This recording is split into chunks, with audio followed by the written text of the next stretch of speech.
A 14-year-old boy who allegedly committed sexual assault inside Gates High School. The grand jury did not find enough reasonable evidence to file formal charges. He was initially to be tried as an adult on rape in the first degree and criminal sex act in the first degree. According to Gates police, the assault happened on Friday, September 17th. Police say they worked with the school district officials for a week on the investigation. The suspect was ultimately charged as an adult, but again, those charges have been dropped. This report, I'm Amy Goodman.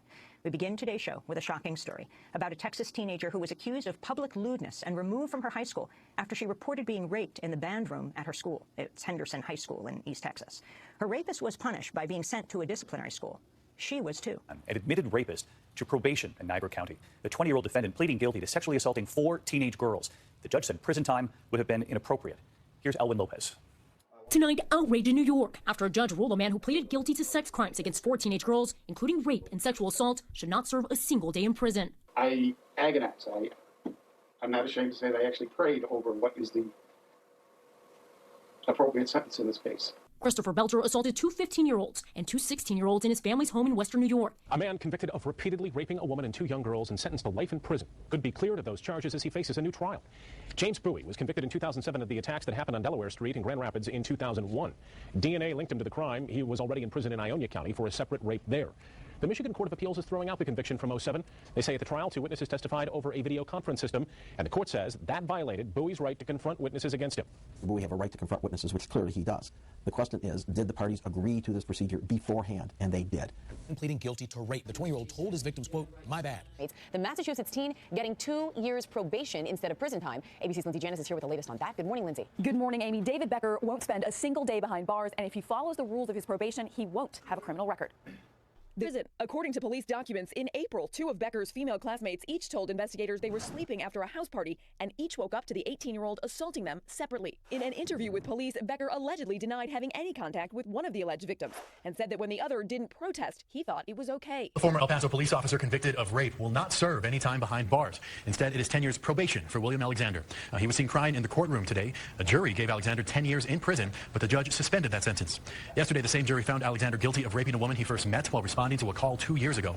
Richards IV, the DuPont heir of the billionaire DuPont family, admits he sexually abuses his 3-year-old little girl after she claims he rapes her in multiple rooms of their mansion at the tender age of just 3 years old. But tonight, even after the DuPont family heir confesses he admits he rapes the 3-year-old girl, he gets straight probation.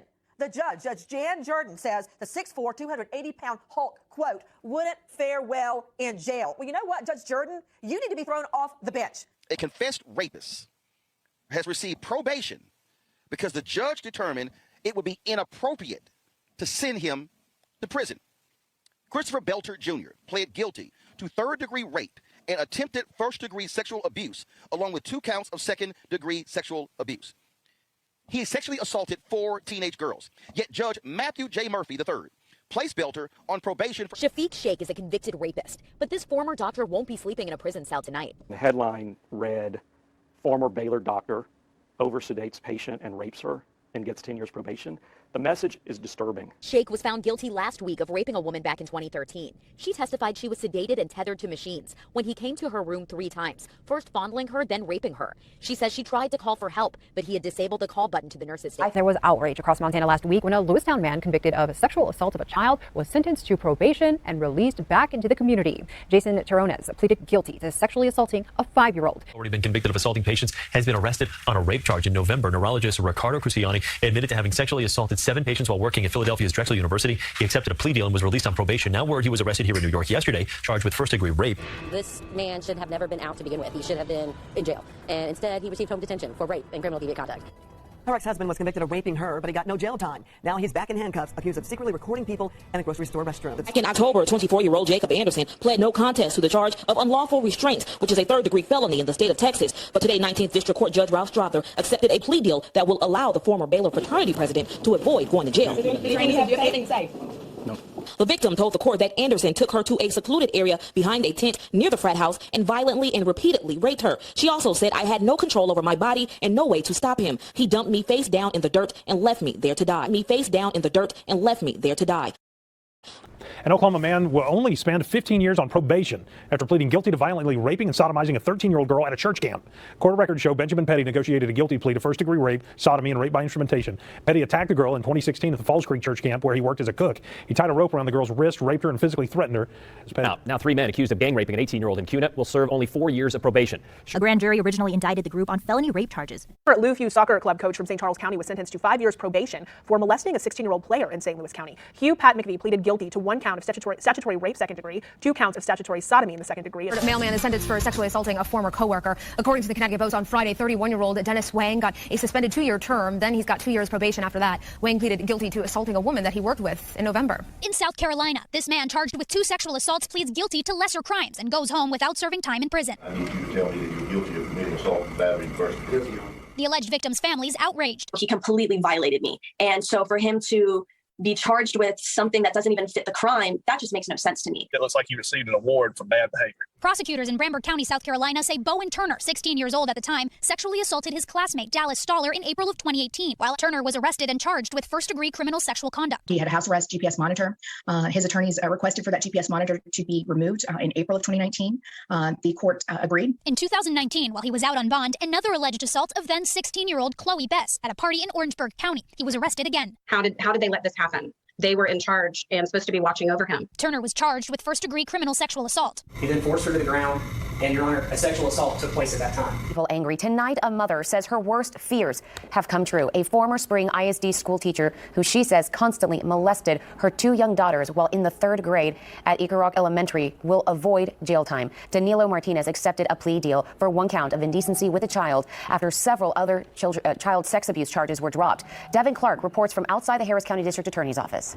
Instead of spending decades behind bars for the time being, Danilo Martinez will get 7 years probation. A furious foster father, the 11-year-old he's taking care of, raped by a 22-year-old man, and today he was released into a residential facility without serving a moment of jail time. 68-year-old Dr. Jeffrey Joel Abrams admitted to sexually assaulting female patients in his exam room and taking photos of their naked bodies. He pleaded guilty to 8 counts of sexual penetration of an unconscious person, 3 counts of sexual battery, and 1 count of possession of child porn, that is, involving pictures of an 8-year-old girl. He will serve 1 year on house arrest and 5 years probation. York High School student is facing a year on interim probation after admitting to raping a classmate. 19-year-old Elias Dowdy was 3 days from turning 18 when he raped the girl. According to the Buffalo News, the victim and her mother say the school did nothing to keep the 2 separate after the incident. The Rape Crisis Center says a Madison man convicted of child sexual assault is getting a slap on the wrist. Nathan McQuillan will serve probation, but likely won't see any prison time under a judge's ruling from this week. Rose Schmidt explains why.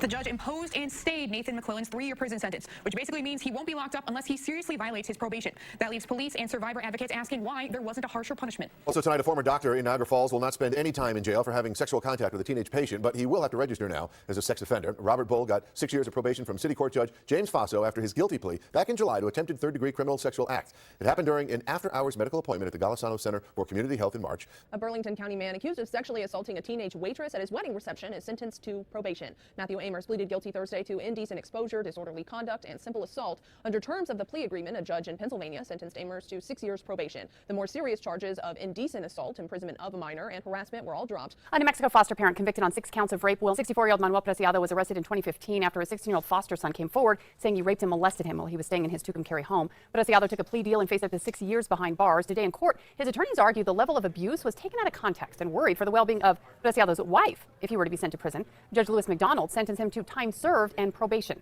The victim's attorney says the light sentence sets a bad precedent for child abuse in New Mexico. Volunteer crew coach for Kingston High School was sentenced Wednesday in Ulster County Court to 10 years probation for raping 2 female members of the team, both under the age of 17 last spring. 23-year-old Kevin Quick, who was not a school district employee and was not authorized by the district to work with the crew team, pleaded guilty earlier this month to 3 felony counts of rape and 1 count of criminal sexual act involving the girls ages 15 and 16. New developments this afternoon surrounding the case of a convicted sex offender I did a story on last night. Michael David Miller learned this afternoon he is once again being spared from jail, at least for now. All of this despite admitting he violated probation. He admitted to the judge today he's talked to several women, even met up with them after he was sentenced to probation and banned from using the internet. Despite the prosecutor asking to send Miller to jail until the next hearing, the judge let Miller walk out. And a former personal trainer has been sentenced to a year of probation after pleading guilty to sexually assaulting women under the disguise of a research study. David Saylor was first charged with 2 counts of sexual assault. Court documents now show those were changed to disorderly conduct. That man whose DNA tied him to a sexual assault in Eau Claire was sentenced today. Camone Golden pleaded no contest to 1 count of 4th-degree sexual assault and 3 counts of disorderly conduct in December. In January of 2018, the victim told police she woke up in her car after a night out without her pants on. She believes she was drugged. Hospital tests show her blood was positive for 2 drugs, and the the DNA collected was a positive match for Golden. Today, Judge Emily Long sentenced Golden to 2 years of probation. If he does not get in any trouble during that time, the sexual assault charge would be expunged. Now to that false rape charge, 1 year in prison. That sentence tonight for the woman who falsely accused 2 football players from Sacred Heart University.